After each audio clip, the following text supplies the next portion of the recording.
Thank you very much for all of you for coming, for taking time out of the busy schedules of this week to attend this introductory workshop that is going to be followed by some more workshops and more concrete work in the rest of the week.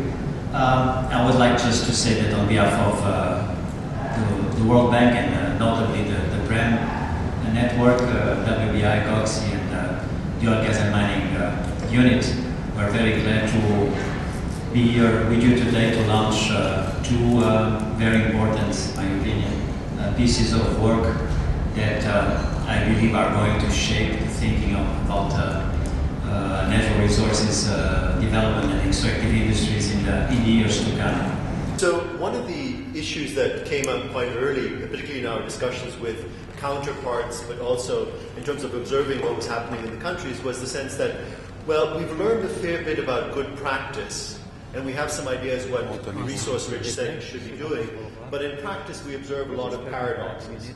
And ultimately it's the political economy. You can do you can only give the best advice, or what you think is the best advice, but you really have to worry about the political economy. So what we did in the publication Rents to Riches, and I'll talk very briefly about what the content is, but would encourage all of you to pick a copy up, the conference copy, is we really thought about two big rent games. One is on generating the resource rents, and the other one is on distributing the resource rents. And understanding who the key players are in each of those political arenas, and how some of our key interlocutors, for us it's often the Ministry of Finances, engage in that space, is really critical. We're very much aware that too often at the bank we run the risk of talking to ourselves and having very engaging conversations, but if that's not linked into the clients that we're trying to reach at country level, and if that's not linked into all the other actors who can provide great inputs and insights into this process, then we're not helping. So we've been consciously thinking about, in terms of this initiative of the Extractors for Development, that we need to be able to provide a facility that would bring in client country perspectives, industry perspectives, certainly civil society, and I would actually broaden that out. We need to think about media, we need to think about parliamentarians, so the range of stakeholders will all have clear roles to play in better management of extractive industries. My name is Sarah Cook. I'm the head of the Growth and Resilience Department in the UK's Department for International Development, and the Extractive Industries Transparency Initiative and other work related to extractives comes under my department at HQ in the FID. So delighted to be here this afternoon to join this discussion. The UK is a strong supporter of transparency generally. We see it as being very important to build accountability and empowerment in developing countries. We've been doing a lot of work in building transparency in extractive industries. We're a core supporter of the ITI, and also we've been supporting mandatory reporting of extractives at the EU level. Thanks, Michael, Kai, and everyone. It's great as a representative of the ITI to be here amongst so many friends.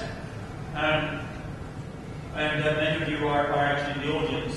We have, I see our friends from Congo Brazzaville, Michel Coco, Monsieur Askia from Niger, and many others that are in charge of EITI implementation in their countries. And they are, in a sense, the real owners of the EITI.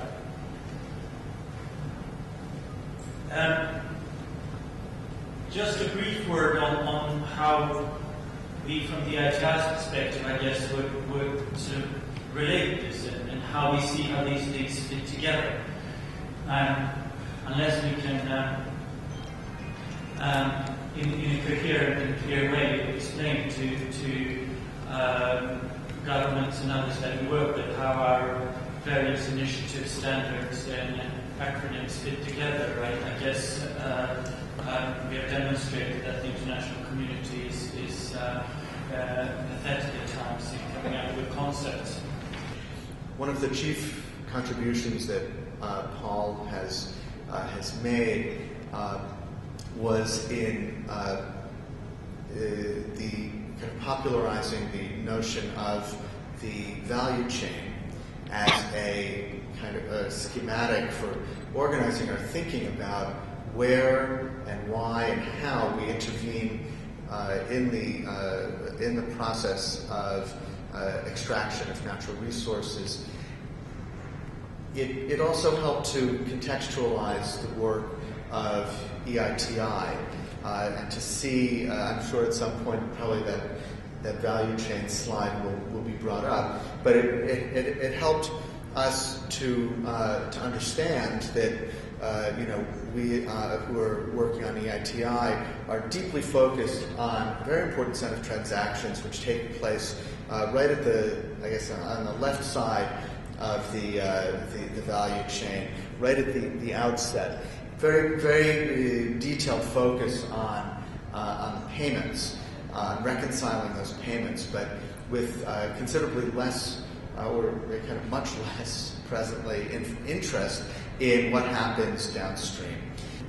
It's sort of bubbled up from ideas floated by Paul Collier and others several years ago, and in the last 18 months to 2 years has gone through a process of drafting and consultation to put together a set of principles or precepts spanning the value chain that we've talked about quite a bit already this afternoon. I'll tell you about the context in Mongolia, the big challenge that the country faces, the current governance trends, what have we done so far as the World Bank. I'll give you one example of what we have done. This is around fiscal rules, sort of the types of fiscal rules that a mining-dependent country should think about. What are we going to do? Then I'll refer you to the accountability triangle, which is a reference to the World Development Report of 2004, which I found very powerful always in explaining, sort of in a conceptual way, what the sort of accountability relations are that we need to get right. Where we are on that work on the accountability triangle, on strengthening it, and then the way forward. Well, ladies and gentlemen, I'll try and be fairly brief in going through this because it's the sort of thing we could be busy a long time talking about it. But let me first kick off from based on what we've just been talking about. That we started out with this value chain concept, which you see illustrated on the left-hand side there on the various maps. Here is what we ended up doing. We adapted the value chain.